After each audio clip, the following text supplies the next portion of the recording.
ॐ भूर्भुवः स्वः तत्सवितुर्वरेण्यं भर्गो देवस्य धीमहि धियो यो नः प्रचोदयात्। ॐ शान्ति शान्ति शान्तिः। नमस्ते मेरे प्यारे दोस्तों। इस वीडियो में मैं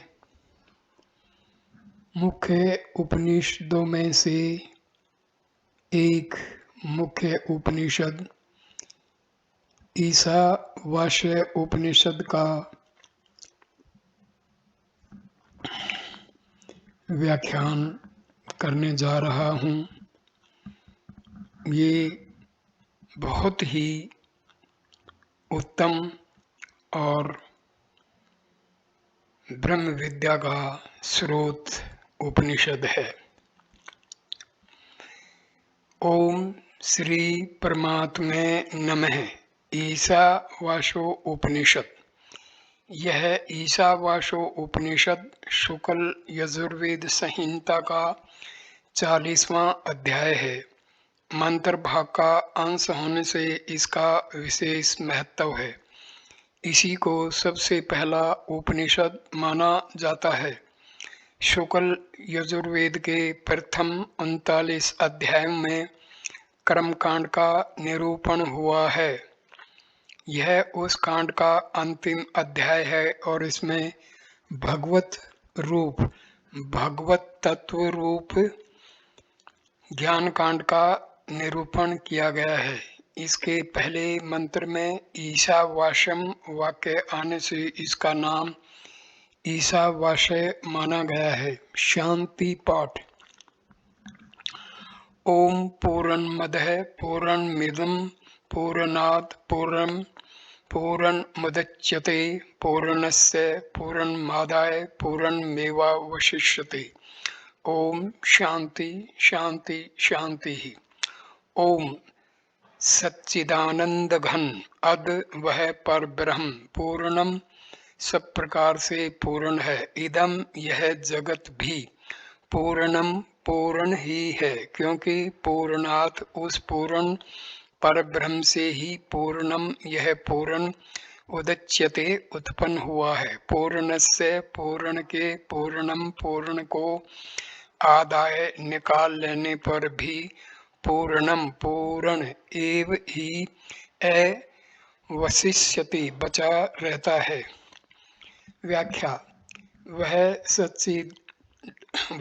सच्चिदानंद घन परब्रह्म परम पुरुषोत्तम सब प्रकार से सदा सर्वदा परिपूर्ण है।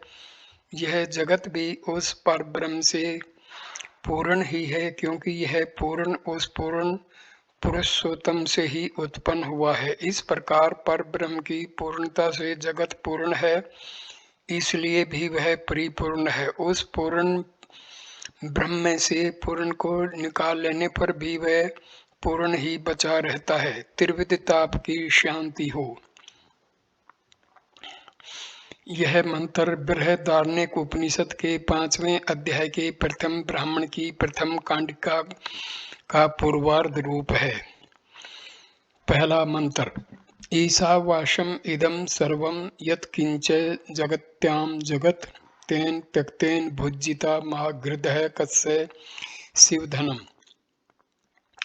जगत्याम अखिल ब्रह्मांड में यत्किंच जो कुछ भी जगत जड़ चेतन स्वरूप जगत है। इदम यह सर्वम समस्त ईशा ईश्वर से वास्यम व्याप्त है। तेन उस ईश्वर को साथ रखते हुए त्यक्तेन त्याग पूर्वक भुज्जिता इसे भोगते रहो। मागृध इसमें आसक्त मत हो, क्योंकि धनम धन भोग्य पदार्थ कैसे शिवत किसका है, अर्थात किसी का भी नहीं है। व्याख्या। मनुष्यों के प्रति वेद भगवान का पवित्र आदेश है कि अखिल विश्व ब्रह्मांड में जो कुछ भी यह चराचरात्मक जगत तुम्हारे देखने सुनने में आ रहा है, सबका सब सर्वाधार सर्वनियंता सर्वाधिपति, सर्वशक्तिमान, सर्वज्ञ, सर्व कल्याण गुण स्वरूप परमेश्वर से व्याप्त है, सदा सर्वत्र उन्हीं से परिपूर्ण है। ये गीता का 9वें अध्याय का चौथा श्लोक है। इसका कोई भी अंश उनसे रहित नहीं है। ये गीता का 10वें अध्याय का 39वां और 42वां श्लोक है। यूं समझकर उन ईश्वर को निरंतर अपने साथ रखते हुए सदा सर्वदा उनका स्मरण करते हुए ही तुम इस जगत में त्याग भाव से केवल कर्तव्य पालन के लिए ही विषयों का यथाविधि उपभोग करो, अर्थात विश्व रूप ईश्वर की पूजा के लिए ही कर्मों का आचरण करो। विषयों में मन को मत फंसने दो, इसी में तुम्हारा निश्चित कल्याण है। ये गीता के दूसरे अध्याय का 64वां और तीसरा श्लोक है। 9वां, 18वां, 46। वस्तुतः ये भोग्य पदार्थ किसी के भी नहीं हैं। मनुष्य भूल से ही इनमें ममता और आसक्ति कर बैठता है। ये सब परमेश्वर के हैं और उन्हीं के लिए इनका उपयोग होना चाहिए। दूसरा मंत्र, कुर्वन्ये वे कर्माणि जिजीविषेशच्छत्य समः एवं तवी नाने थे तो अस्ति न कर्म लिप्यते नरे। इस जगत में कर्माणि शास्त्र नियत कर्मों को कुर्वन् ईश्वर पूजार्थ करते हुए एव ही शतम समः 100 वर्षों तक जिजी विशेष जीने की इच्छा करनी चाहिए। एवं इस प्रकार त्याग भाव से परमेश्वर के लिए कर्म किए जाने वाले कर्म तब ये तुझे नरे मनुष्य में न लिप्यते लिपत नहीं होंगे। इतः इससे भिन्न अन्यथा अन्य कोई प्रकार मार्ग न अस्ति नहीं है जिससे कि मनुष्य कर्म से मुक्ति हो सके। व्याख्या, पूर्व मंत्र के कथना अनुसार जगत के एकमात्र कर्ता धर्ता हर्ता सर्वशक्तिमान श्रव में परमेश्वर का सतत स्मरण रखते हुए सब कुछ उन्हीं का समझकर उन्हीं की पूजा के लिए शास्त्र नियत कर्तव्य कर्मों का आचरण करते हुए ही 100 वर्ष तक जीने की इच्छा करो। इस प्रकार अपने पूरे जीवन को परमेश्वर के प्रति समर्पण कर दो। ऐसा समझो कि शास्त्रोक्त सब कर्म का आचरण करते हुए जीवन निर्वाह करना केवल परमेश्वर की पूजा के लिए ही है, अपने लिए नहीं, भोग भोगने के लिए नहीं। यूं करने से वे कर्म तुझे बंधन में नहीं डाल सकेंगे। कर्म करते हुए कर्मों से लिप्त न होने का यही एकमात्र मार्ग है। इसके अतिरिक्त अन्य कोई भी मार्ग कर्म बंधन से मुक्त होने का नहीं है। ये गीता से लिया गया है। संबंध, इस प्रकार कर्म फल रूप जन्म बंधन से मुक्त होने के निश्चित मार्ग का निर्देश करके अब इसके विपरीत मार्ग पर चलने वाले मनुष्यों की गति का वर्णन करते हैं। तीसरा मंत्र, असूर्या नाम ते लोका अंधेन तमसा आवर्तः ताम अस्ते प्रेत्याभिगच्छन्ति ये के चातम हनो जनः। असूर्या, असुरों के जो नाम प्रसिद्ध लोकः नाना प्रकार की योनियां एवं नरक रूप लोक हैं, ते वे सभी अंधेन तमसा अज्ञान तथा दुख क्लेश रूप महान अंधकार से आवर्ता आच्छादित हैं। ये केचे, जो कोई भी आत्महने आत्मा की हत्या करने वाले जनहा मनुष्य हों, ते वे प्रेत्य मरकर तान उन्हीं भयंकर लोकों को अभिगच्छन्ति बार बार प्राप्त होते हैं। व्याख्या, मानव शरीर अन्य सभी शरीरों से श्रेष्ठ और परम दुर्लभ है एवं वह जीव को भगवान की विशेष कृपा से जन्म मृत्यु रूप संसार समुद्र से तरने के लिए ही मिलता है। ऐसे शरीर को पाकर भी जो मनुष्य अपने कर्म समूह को ईश्वर पूजा के लिए समर्पण नहीं करते और कामोपभोगों को ही जीवन का परम ध्येय मानकर विषयों की आसक्ति और कामनावश जिस किसी प्रकार से भी केवल विषयों की प्राप्ति और उनके यथेच उपभोग में ही लगे रहते हैं, वे वस्तुतः आत्मा की ही हत्या करने वाले ही हैं, क्योंकि इस प्रकार अपना पतन करने वाले वे लोग अपने जीवन को केवल व्यर्थ ही नहीं खो रहे हैं, वरन अपने को और भी अधिक कर्म बंधन में जकड़ रहे हैं।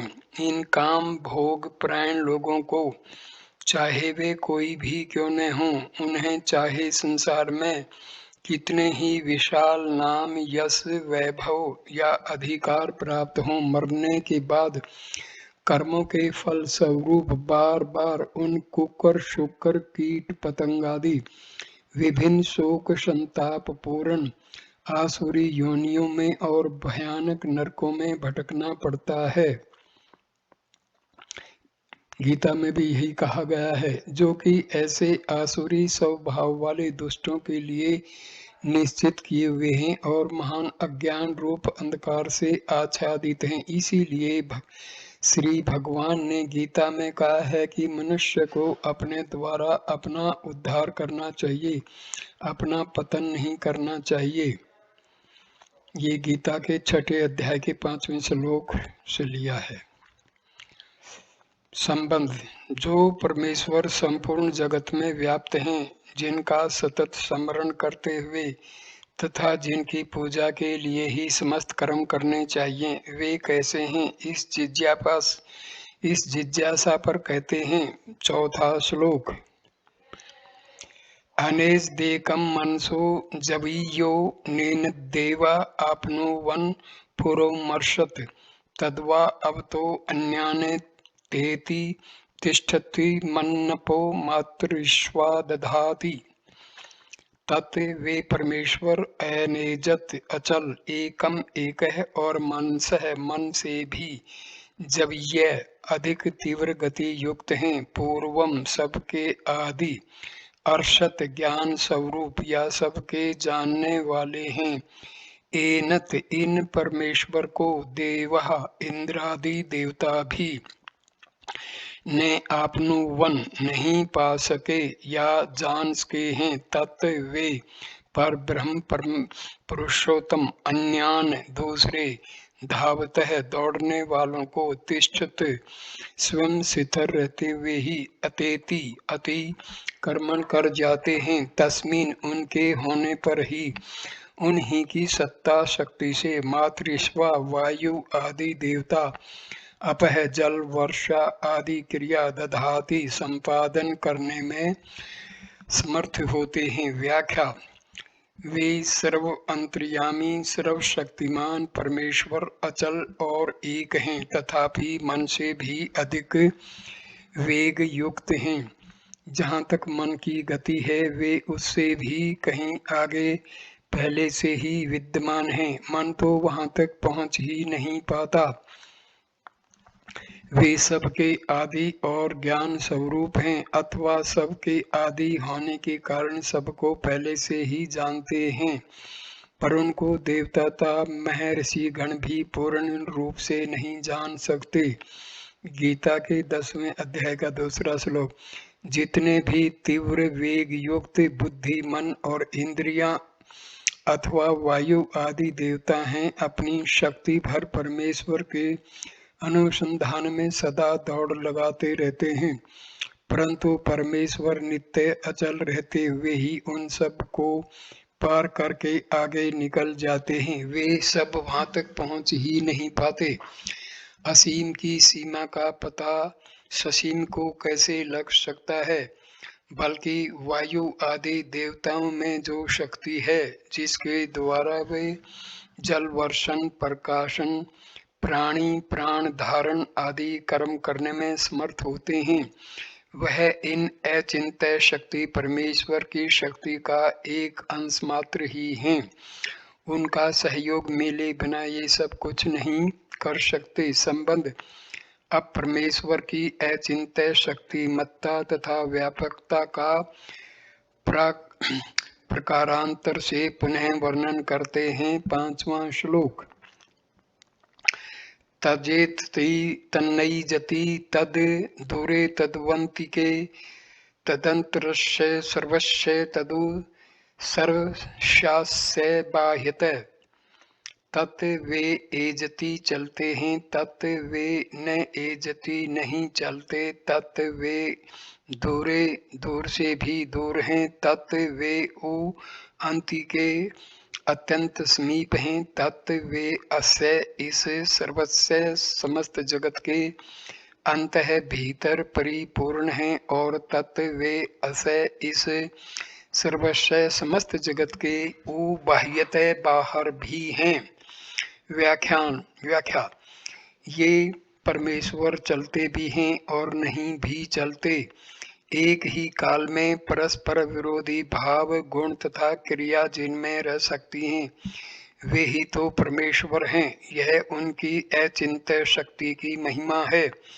दूसरे प्रकार से यह भी कहा जा सकता है कि भगवान जो अपने दिव्य परम धाम में और लीला धाम में अपने प्रिय भक्तों को सुख पहुंचाने के लिए अप्राकृत सगुण साकार रूप में प्रकट रहकर लीला किया करते हैं, यह उनका चलना है। और निर्गुण रूप से जो सदा सर्वथा अचल स्थित हैं, यह उनका न चलना है। इसी प्रकार वे श्रद्धा प्रेम से रहित मनुष्यों को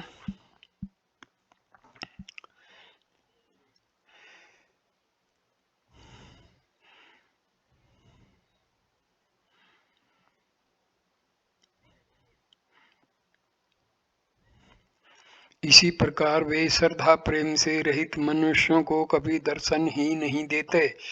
अतः उनके लिए दूर से दूर हैं, और प्रेम की पुकार सुनते ही जिन प्रेमी जनों के सामने चाहे जहां उसी अक्षण प्रकट हो जाते हैं, उनके लिए वे समीप से समीप हैं।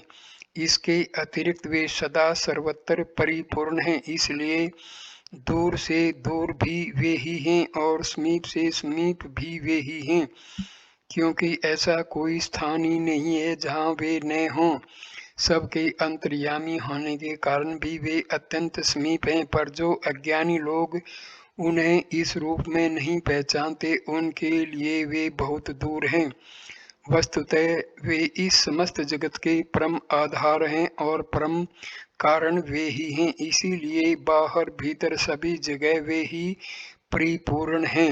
ये गीता में भी यही है संबंध। अब अगले 2 मंत्रों में इन पर ब्रह्म परमेश्वर को जानने वाले महापुरुष की स्थिति का वर्णन किया जाता है। 6वां मंत्र।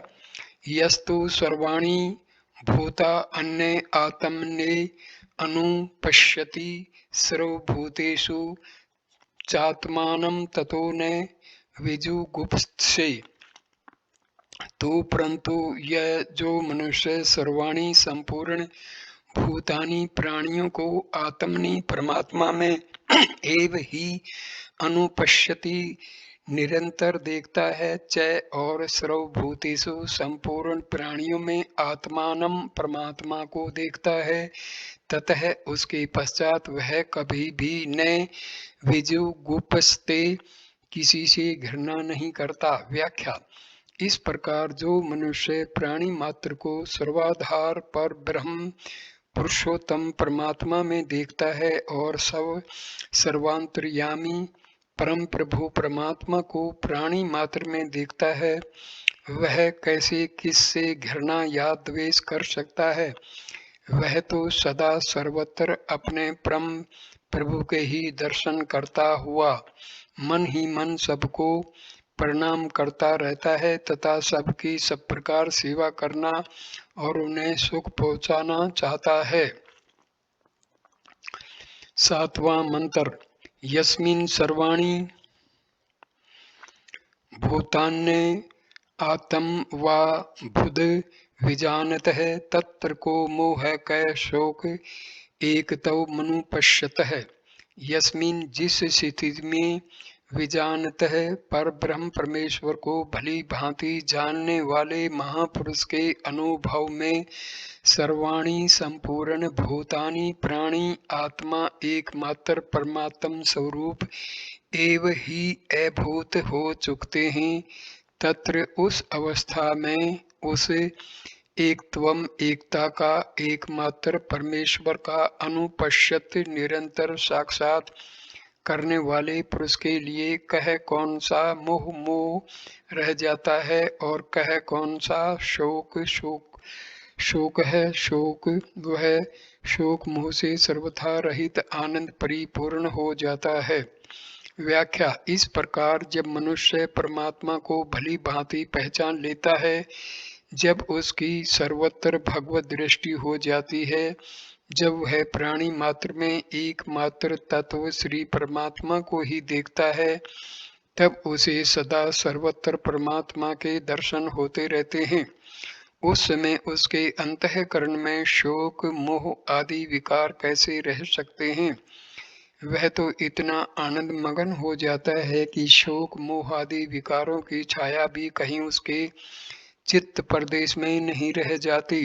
लोगों के देखने में वह सब कुछ करता हुआ भी वस्तुतः अपने प्रभु में ही क्रीड़ा करता है। ये गीता के 6 श्लोक का 31वें श्लोक भी है। उसके लिए प्रभु और प्रभु की लीला के अतिरिक्त अन्य कुछ नहीं रह जाता। संबंध अब इस प्रकार परम प्रभु परमेश्वर को तत्व से जानने का तथा सर्वत्र देखने का फल बतलाते हैं। 8वां मंत्र। स प्रिय गाछु कर्म काय मर्वण मसना विरह शुद्धम पाप विद्धम कबीर मनीषी प्रभु स्वयंभू यथार्थता तथ्यो अर्थान विधा अच्छ तिभ्य समाभ्य। स वह महापुरुष शुक्रम उन परम तेजो में अकायम सूक्ष्म शरीर से रहित अवर्णम छिद्र रहित या अक्षर रहित ऐसना विरम शिराओं से रहित स्थूल पांच भौतिक शरीर से रहित शुद्धम अप्राकृत दिव्य सच्चिदानंद स्वरूप अपाप विद्धम शुभ अशुभ कर्म संपन्न शून्य परमेश्वर को प्रिय गात प्राप्त हो जाता है, जो कवि सर्वद्रष्टा मनीषी सर्वज्ञ एवं ज्ञान स्वरूप प्रभु सर्वोपरि विद्यमान और सर्वनियंता स्वयंभू स्वेच्छा से प्रकट होने वाले हैं और शाश्वतीभ्य अनादि समाभ्य काल से यथा तथ्यतः सब प्राणियों के कर्मा अनुसार यथा योग्य अर्थान संपूर्ण पदार्थों की वेद धात रचना करते आए हैं। व्याख्या,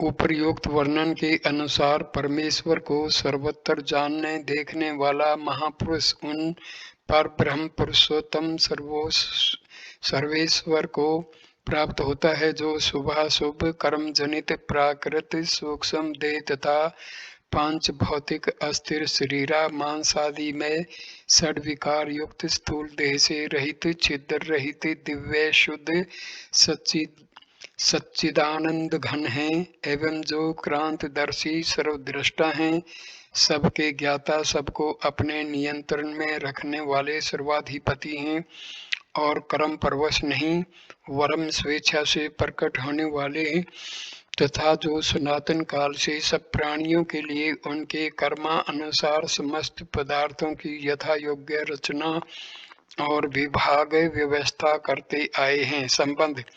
अब अगले 3 मंत्रों में विद्या और अविद्या का तत्व समझाया जाएगा।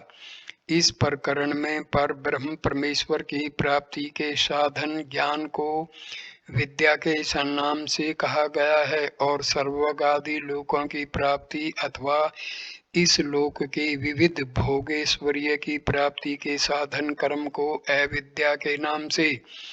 इन ज्ञान और कर्म दोनों के तत्व को भली भांति समझकर उनका अनुष्ठान करने वाला मनुष्य ही इन दोनों साधनों के द्वारा सर्वोत्तम तथा वास्तविक फल प्राप्त कर सकता है, अन्यथा नहीं। इस रहस्य को समझाने के लिए पहले उन दोनों के यथार्थ स्वरूप को न समझकर अनुष्ठान करने वालों की दुर्गति का वर्णन करते हैं।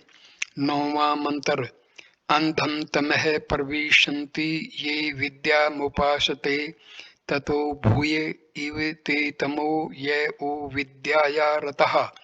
ये जो मनुष्य अविद्या की उपासना करते हैं, वे अंधम अज्ञान स्वरूप तमः घोर अंधकार में प्रवेश करते हैं। और ये जो मनुष्य विद्या में रत हैं, अर्थात ज्ञान के मिथ्या अभिमान में मत हैं, ते वे ततः उससे ओ भी भूय इव मानो अधिकतर तमह अंधकार में प्रवेश करते हैं। व्याख्या। जो मनुष्य भोगों में आसक्त होकर उनकी प्राप्ति के साधन रूप अविद्या का विविध प्रकार के कर्मों का अनुष्ठान करते हैं, वे उन कर्मों के फल स्वरूप अज्ञान अंधकार से परिपूर्ण विविध योनियों और भोगों को ही प्राप्त होते हैं। वे मनुष्य जन्म के चरम और परम लक्ष्य श्री परमेश्वर को न पाकर निरंतर जन्म मृत्यु रूप संसार के प्रवाह में पड़े हुए विविध तापों से संतप्त होते रहते हैं। दूसरे जो मनुष्य न तो अंतःकरण की शुद्धि के लिए कर्तापन के अभिमान से रहित कर्म का अनुष्ठान करते हैं और न विवेक वैराग्य आदि ज्ञान के प्राथमिक साधनों का ही सेवन करते हैं, परंतु केवल शास्त्रों को पढ़ सुनकर अपने में विद्या का ज्ञान का मिथ्या आरोप करके ज्ञाना अभिमानी बन बैठते हैं। ऐसे मिथ्या ज्ञानी मनुष्य अपने को ज्ञानी मानकर हमारे लिए कोई भी कर्तव्य नहीं है इस प्रकार कहते हुए कर्तव्य कर्मों का त्याग कर देते हैं और इंद्रियों के वश में होकर शास्त्र विधि से विपरीत मनमाना आचरण करने लगते हैं। इससे वे लोग सकाम भाव से कर्म करने वाले विषय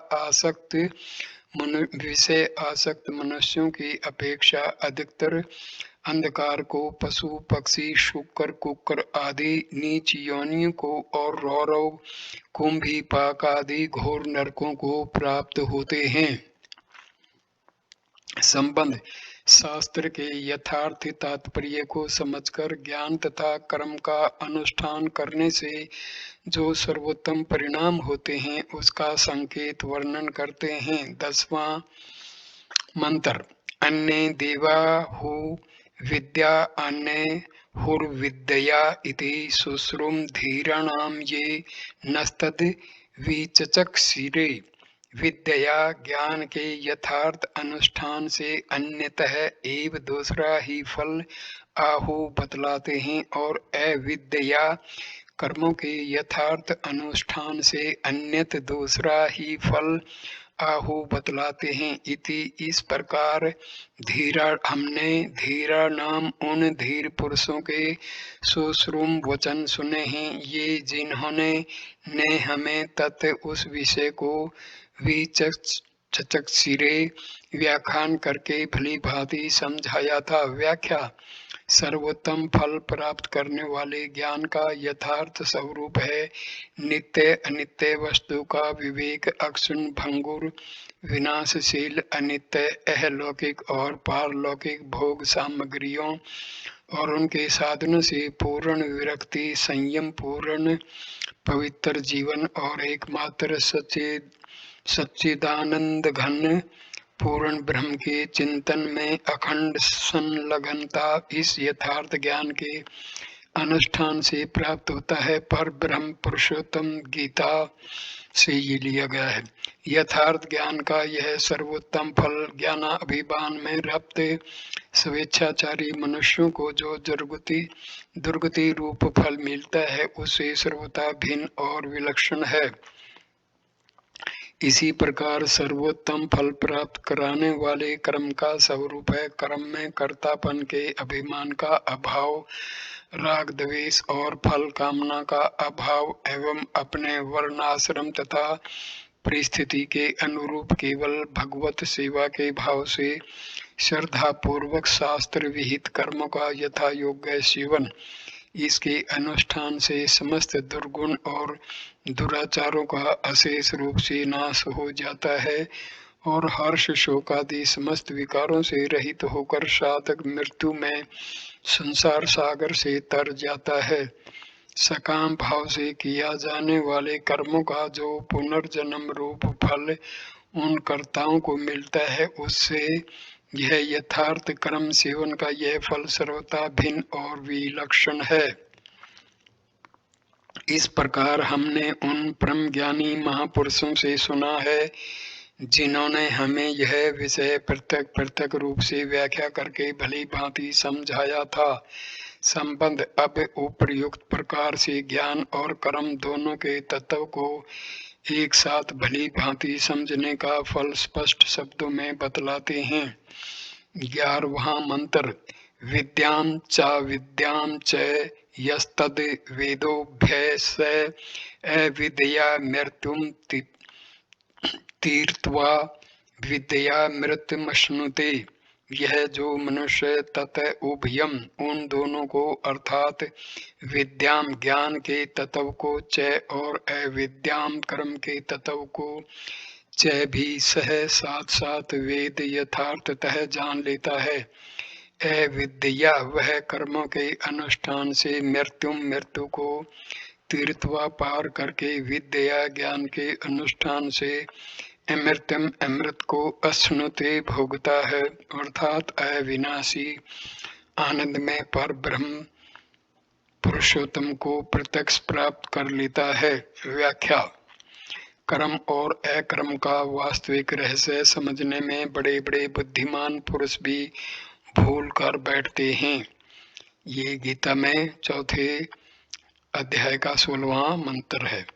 इस कारण कर्म रहस्य से अनभिज्ञ ज्ञाना अभिमानी मनुष्य कर्म को ब्रह्म ज्ञान में बाधक समझ लेते हैं और अपने वर्णाश्रमोचित कर्तव्य कर्मों का त्याग कर देते हैं, परंतु इस प्रकार के त्याग से उन्हें त्याग का यथार्थ फल कर्म बंधन से छुटकारा नहीं मिलता। ये 18वें गीता के 18वें अध्याय 8वें श्लोक का भी यही अर्थ है।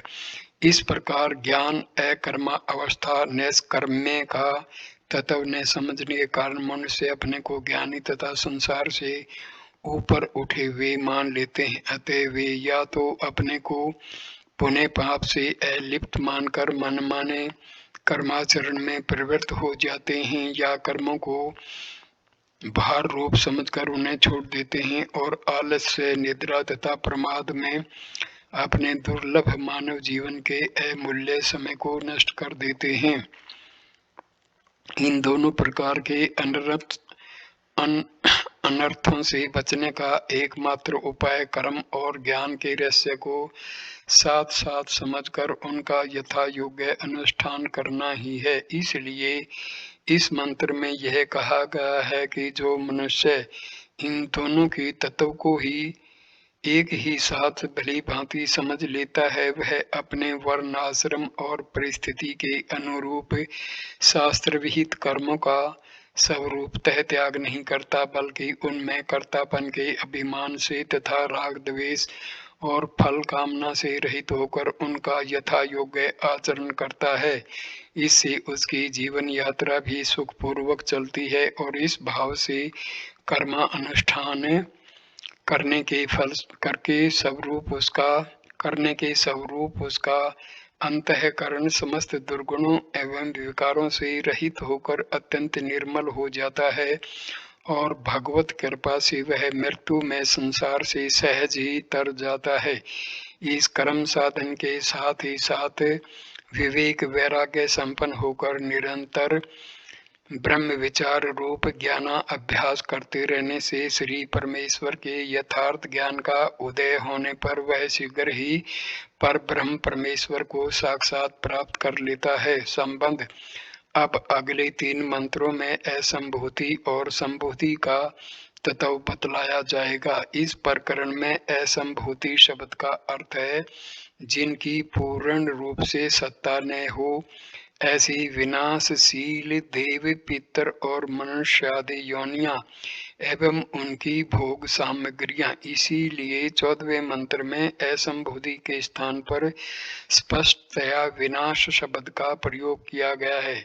इसी प्रकार संभूति शब्द का अर्थ है जिसकी सत्ता पूर्ण रूप से हो, वह संपूर्ण जगत की उत्पत्ति, स्थिति और संहार करने वाला अविनाशी पर ब्रह्म पुरुषोत्तम। गीता के ये 7वें अध्याय का 6वां और 7वां श्लोक है। देव, पितर और मनुष्य आदि की उपासना किस प्रकार करनी चाहिए और अविनाशी पर ब्रह्म की किस प्रकार, इस तत्व को समझकर उनका अनुष्ठान करने वाले मनुष्य ही उनके सर्वोत्तम फलों को प्राप्त हो सकते हैं, अन्यथा नहीं। इस भाव को समझाने के लिए पहले उन दोनों के यथार्थ स्वरूप को न समझकर अनुष्ठान करने वालों की दुर्गति का वर्णन करते हैं। अंधम तमः प्रविशन्ति ये संभूति मुपास्ते ततो भूय इव ते तमो इवु संभूत्या रतः। 12वां श्लोक है ये जो मनुष्य असंभूतिम विनाशशील देव, पितृ, मनुष्य आदि की उपासना करते हैं, ते वे अंधम अज्ञान रूप तमः घोर अंधकार में प्रविशन्ति प्रवेश करते हैं, और ये जो संभूत्याम अविनाशी परमेश्वर में रता हैं अर्थात उनकी उपासना के मिथ्या अभिमान में मत हैं, ते वे तत् उनसे वो भी भूय इन मानो अधिकतर तमह अंधकार में प्रवेश करते हैं। व्याख्या: जो मनुष्य विनाशील स्त्री, पुत्र, धन, मान, कीर्ति, अधिकार आदि इस लोक और परलोक की भोग सामग्रियों में आसक्त होकर उन्हीं को सुख का हेतु समझते हैं तथा उन्हीं के अर्जन सेवन में सदा संलग्न रहते हैं एवं इन भोग सामग्रियों की प्राप्ति, संरक्षण तथा वृद्धि के लिए उन विभिन्न देवता, पितर और मनुष्य आदि की उपासना करते हैं, जो स्वयं जन्म मरण के चक्कर में पड़े हुए होने के कारण शरीर की दृष्टि से विनाशशील हैं। ऐसे वे भोगासक्त मनुष्य अपनी उपासना के फल स्वरूप विभिन्न देवताओं के लोकों को और विभिन्न भोग योनियों को प्राप्त होते हैं। यही उनका अज्ञान रूप घोर अंधकार में प्रवेश करना है। दूसरे, जो मनुष्य शास्त्र के तात्पर्य को तथा भगवान के दिव्य गुण, प्रभाव, तत्व और रहस्य को न समझने के कारण न तो भगवान का भजन ध्यान ही करते हैं और न श्रद्धा का अभाव तथा भोगों में आसक्ति होने के कारण लोक सेवा और शास्त्र विहित देवोपासना में ही प्रवृत्त होते हैं, ऐसे वे विषयासक्त मनुष्य झूठ मूठ ही अपने को ईश्वरोपासक बतलाकर सरल हृदय जनता से अपनी पूजा कराने लगते हैं।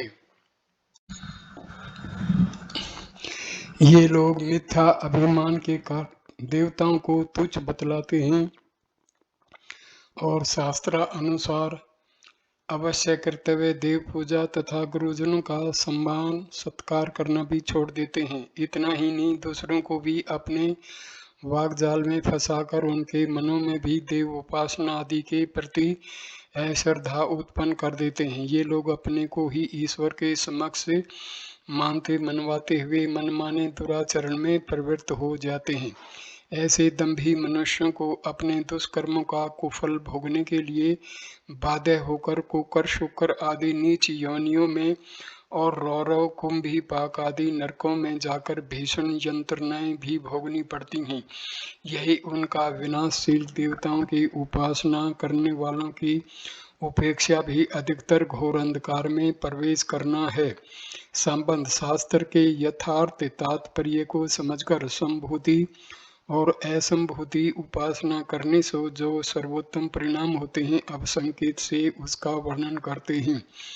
13वां मंत्र। अन्य देवाहु संभव अन्ये दाहुर्संभवात् इति शुश्रुम धीराणां ये नस्तद् विचक्षिरे। संभवात अविनाशी ब्रह्म की उपासना से अन्यत एवं दूसरा ही फल आहु बतलाते हैं, और असंभवात विनाशशील देव पितृ मनुष्यादि की उपासना से अन्यत दूसरा ही फल आहु बतलाते हैं। इति इस प्रकार हमने धीराणाम उन धीर पुरुषों के सुश्रुम वचन सुने हैं, ये जिन्होंने ने हमें तत् उस विषय को विचक्षिरे व्याख्या करके भली भांति समझाया था। व्याख्या अविनाशी ब्रह्म की उपासना का यथार्थ स्वरूप है। पर ब्रह्म पुरुषोत्तम भगवान को सर्वशक्तिमान, सर्वज्ञ, सर्वाधार, सर्वमय, संपूर्ण संसार के कर्ता, धर्ता, हर्ता, नित्य, अविनाशी समझना और भक्ति, श्रद्धा तथा प्रेम परिपूरित हृदय से नित्य निरंतर उनके दिव्य परम मधुर नाम रूप लीला धाम तथा प्राकृत गुण रहित एवं दिव्य गुण गण में सच्चिदानंद घन स्वरूप का श्रवण, कीर्तन, स्मरण आदि करते रहना। इस प्रकार की सच्ची उपासना से उपासक को शीघ्र ही अविनाशी पर ब्रह्म परमेश्वर की प्राप्ति हो जाती है। ये गीता के 9वें श्लोक का 34वां मंत्र का भी अर्थ यही है। ईश्वरोपासना का मिथ्या स्वांग भरने वाले दम्भियों को जो फल मिलता है, उससे इन सच्चे उपासकों को मिलने वाला यह फल सर्वदा भिन्न और विलक्षण है। इसी प्रकार विनाशील देवता, पितृ, मनुष्य आदि की उपासना का यथार्थ स्वरूप है। शास्त्रों एवं श्री भगवान की आज्ञा अनुसार देवता, पितृ, ब्राह्मण, माता पिता, आचार्य और ज्ञानी महापुरुषों की सेवा, पूजा आदि अवश्य कर्तव्य समझकर करना और उसको भगवान की आज्ञा का पालन एवं उनकी परम सेवा समझना।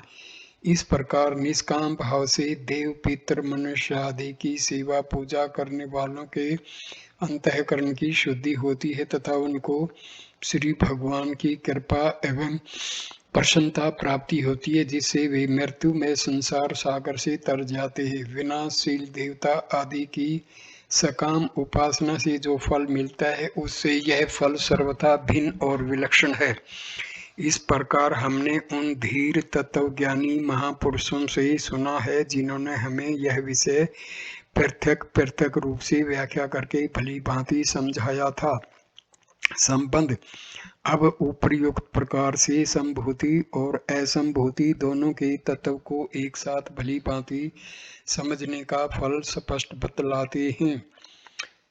14वां मंत्र। संभूति च विनाशं च यस्तद् वेदोऽभ्यसः विनाशेन मृत्युं तीर्त्वा संभु मृत्युमश्नुते।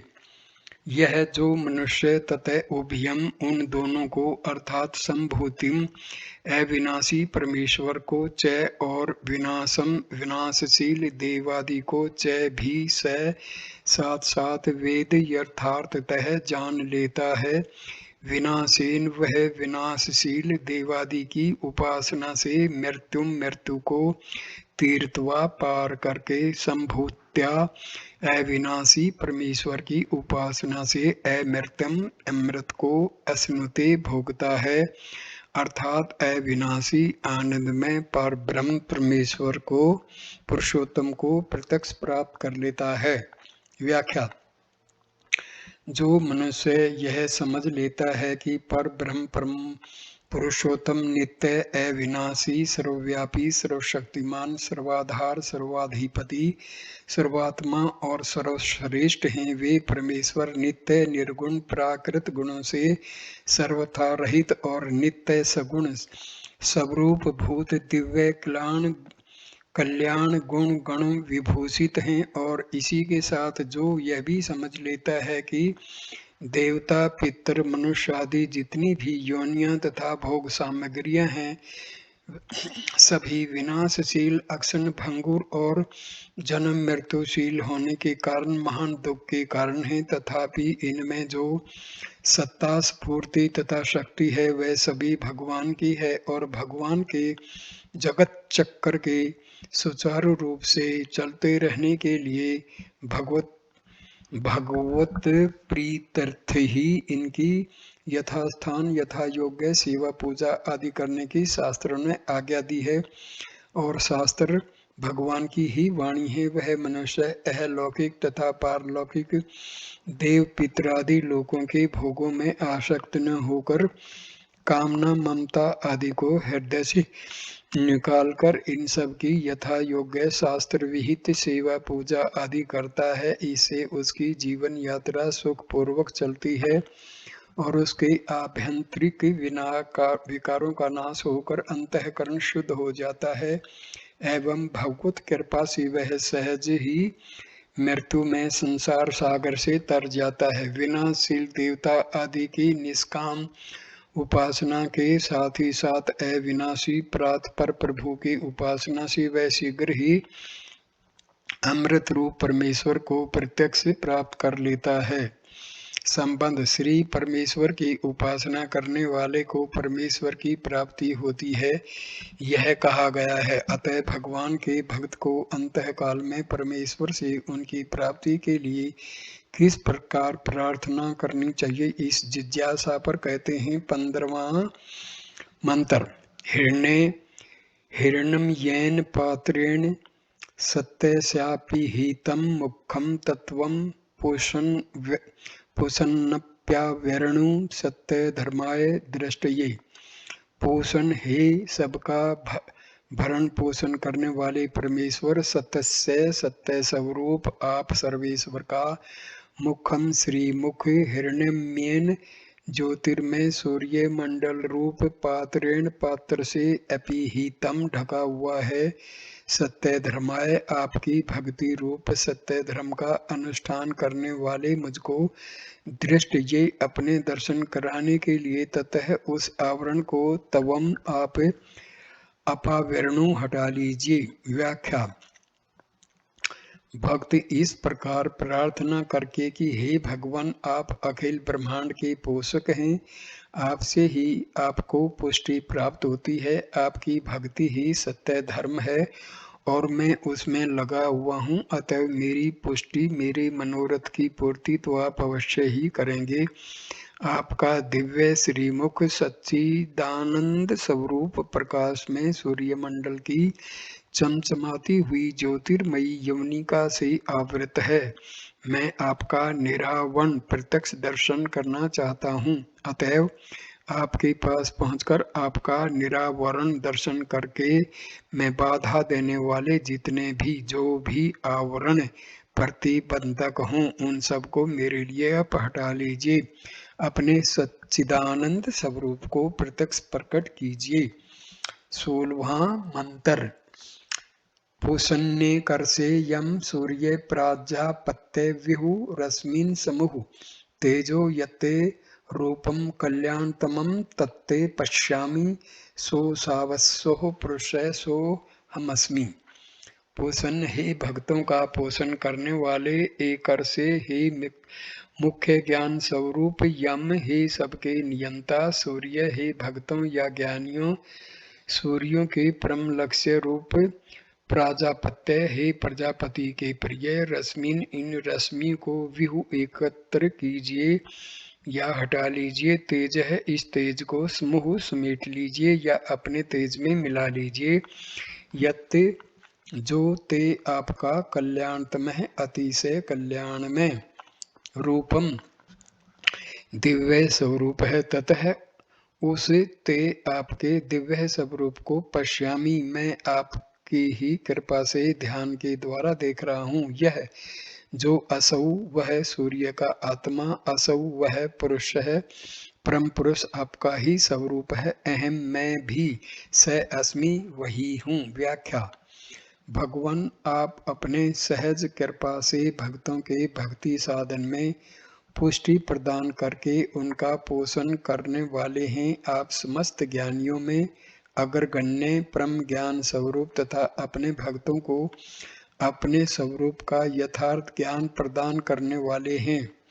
ये गीता का 10वां अध्याय का 11वां श्लोक है। आप सबका यथा योग्य नियमन, नियंत्रण और शासन करने वाले हैं। आप ही भक्तों या ज्ञानी महापुरुषों के लक्ष्य हैं और अविज्ञेय होने पर भी अपने भगत वत्सल स्वभाव के कारण भक्ति के द्वारा उनके जानने में आ जाते हैं। आप प्रजापति के भी प्रिय हैं। हे प्रभु, इस सूर्य मंडल की तप्त रश्मियों को एकत्रित करके अपने में लुप्त कर लीजिए। इसके उग्र तेज को समेटकर अपने में मिला लीजिए और मुझे अपने दिव्य रूप के प्रत्यक्ष दर्शन कराइए। अभी तो मैं आपकी कृपा से आपके सौंदर्य, माधुर्य, निधि, दिव्य परम कल्याण में सच्चिदानंद स्वरूप का ध्यान दृष्टि से दर्शन कर रहा हूँ। साथ ही बुद्धि के द्वारा समझ भी रहा हूँ कि जो आप परम पुरुष इस सूर्य के और समस्त विश्व के आत्मा हैं, वही मेरे भी आत्मा हैं, अतः मैं भी वही हूँ। संबंध ध्यान के द्वारा भगवान के दिव्य मंगलमय स्वरूप के दर्शन करता हुआ साधक अब भगवान की साक्षात सेवा में पहुंचने के लिए व्यग्र हो रहा है और शरीर का त्याग करते इसमें सूक्ष्म तथा स्थूल शरीर के सर्वथा विघटन की भावना करता हुआ भगवान से प्रार्थना करता है। 17वां मंत्र। वायुर अनिल मृत्युमथेदम भस्नामन्तः शरीरम ओम कीर्तो समर कीर्तम समर कीर्तो समर कीर्तः समर। अथ अब वायु, ये प्राण और इंद्रियां अमृतम, अविनाशी, अनिलम समष्टि वायु तत्व में प्रविष्ट हो जाएं। इदम, यह शरीरम, स्थूल शरीर, भस्मांतरम, अग्नि में जलकर भस्म रूप भूयात हो जाएं। ओम, हे सच्चिदानंद घन कीर्तो यज्ञ में भगवन समर, आप मुझ भगत को स्मरण करें। कीर्तम, मेरे द्वारा किए हुए कर्मों का स्मरण करें। कीर्तो, हे यज्ञ में भगवन समर, आप मुझको भगत को स्मरण करें। कीर्तम, मेरे कर्मों को स्मरण करें। व्याख्या। परम धाम की यात्रा वही परम धाम का यात्री वह साधक अपने प्राण, इंद्रिय और शरीर को अपने से सर्वथा भिन्न समझकर उन सब को उनके अपने अपने उपादान तत्वों में सदा के लिए विलीन करना एवं सूक्ष्म और स्थूल शरीर का सर्वथा विघटन करना चाहता है। इसलिए कहता है कि प्राण आदि समष्टि वायु आदि में प्रविष्ट हो जाएं और स्थूल शरीर जलकर भस्म हो जाए। फिर वह अपने आराध्य देव पर ब्रह्म पुरुषोत्तम श्री भगवान से प्रार्थना करता है कि हे यज्ञ में विष्णु सच्चिदानंद विज्ञान स्वरूप परमेश्वर, आप अपने निज जन मुझको और मेरे कर्मों को स्मरण कीजिए। आप स्वभाव से ही मेरा और मेरे द्वारा बने हुए भक्ति रूप कार्यों का स्मरण करेंगे, क्योंकि आपने कहा है अहम स्मरामि मद भक्तम नयामि परमाम गतिम। मैं अपने भक्त का स्मरण करता हूँ और उसे परम गति में पहुँचा देता हूँ, अपनी सेवा में स्वीकार कर लेता हूँ, क्योंकि यही सर्वश्रेष्ठ गति है। इसी अभिप्राय से भक्त यहाँ दूसरी बार फिर कहता है कि भगवान, आप मेरा और मेरे कर्मों का स्मरण कीजिए। अंत काल में मैं आपकी स्मृति में आ गया तो फिर निश्चय ही आपकी सेवा में शीघ्र पहुंच जाऊंगा। संबंध। इस प्रकार अपने आराध्य देव पर ब्रह्म पुरुषोत्तम भगवान से प्रार्थना करके अब साधक अपुनरावृत्ति, अर्ची आदि मार्ग के द्वारा परम धाम में जाते समय उस मार्ग के अग्नि अभिमानी देवता से प्रार्थना करता है। 18वां मंत्र। अग्ने ने सुपथा राय अस्मान विश्वानि देव वयोनानि विद्वान योध्य समज्जो हुरामन्यो भूयष्ठाम ते नम उक्तिम विधेम। अग्ने, हे अग्नि के अधिष्ठात्र देवता, असमान हमें राय परम धन रूप परमेश्वर की सेवा में पहुंचाने के लिए सुपथा सुंदर शुभ उत्तरायण मार्ग से ने आप ले चलिए। देव है, हे देव, आप हमारे विश्वानी संपूर्ण वयुनानी कर्मों को विद्वान जानने वाले हैं। अत अस्मत्, हमारे जुहुराणम, इस मार्ग के प्रतिबंधक एन जो पाप हों उन सबको युद्धि आप दूर कर दीजिए। तो ये आपको भूयष्ठाम, बार बार, नम उक्तिम, नमस्कार के वचन, विधेम, हम कहते हैं, बार बार नमस्कार करते हैं। व्याख्या। साधक कहता है कि हे अग्नि देवता, मैं अब अपने परम प्रभु भगवान की सेवा में पहुंचना और सदा के लिए उन्हीं की सेवा में रहना चाहता हूँ। आप शीघ्र ही मुझे परम सुंदर मंगल में उत्तरायण मार्ग से भगवान के परम धाम में पहुंचा दीजिए। आप मेरे कर्मों को जानते हैं। मैंने जीवन में भगवान की भक्ति की है और उनकी कृपा से इस समय भी मैं ध्यान नेत्रों से उनके दिव्य स्वरूप के दर्शन और उनके नामों का उच्चारण कर रहा हूँ। तथापि आपके ध्यान में मेरा कोई ऐसा कर्म शेष हो जो इस मार्ग में प्रतिबंधक रूप हो, तो आप कृपा करके उसे नष्ट कर दीजिए। मैं आपको बार बार विनय पूर्वक नमस्कार करता हूँ। यजुर्वेदीय ईशावासो उपनिषद समाप्त। शांति पाठ। ओम पूर्णमदः पूर्णमिदं पूर्णात् पूर्णमुदच्यते पूर्णस्य पूर्णमादाय पूर्णमेवावशिष्यते। ओम शांति शांति शांति ही। इसका अर्थ इस ग्रंथ के प्रारंभ में दिया जा चुका है। इस उपनिषद का 15वां और 16वां मंत्र सबके लिए मननीय है। इन मंत्रों के भाव के अनुसार सबको भगवान से दर्शन देने के लिए प्रार्थना करनी चाहिए। सत्य धर्माय दृष्टि का यह भाव भी समझना चाहिए कि भगवान, आप अपने स्वरूप का वह आवरण, वह पर्दा हटा दीजिए जिससे सत्य धर्म रूप आप परमेश्वर की प्राप्ति तथा आपके मंगल में श्री विग्रह का दर्शन हो सके। इसी प्रकार 17वें और 18वें मंत्र के भाव का भी प्रत्येक मनुष्य को विशेषतः मुमुर्षु अवस्था में अवश्य स्मरण करना चाहिए।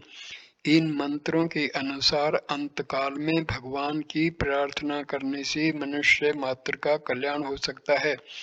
भगवान ने स्वयं भी गीता में कहा है कि अंतकाले च मामेव स्मरण मुक्त्वा कलेवरम यह पर्याति स मद्भावम याति नास्ति यत्र संशय। ये 8वें अध्याय का गीता के 5वां श्लोक है।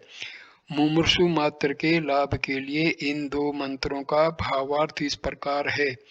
हे परमात्मन, मेरे ये इंद्रिय और प्राण आदि अपने अपने कारण तत्वों में लीन हो जाएं और मेरा यह स्थूल शरीर भी भस्म हो जाए।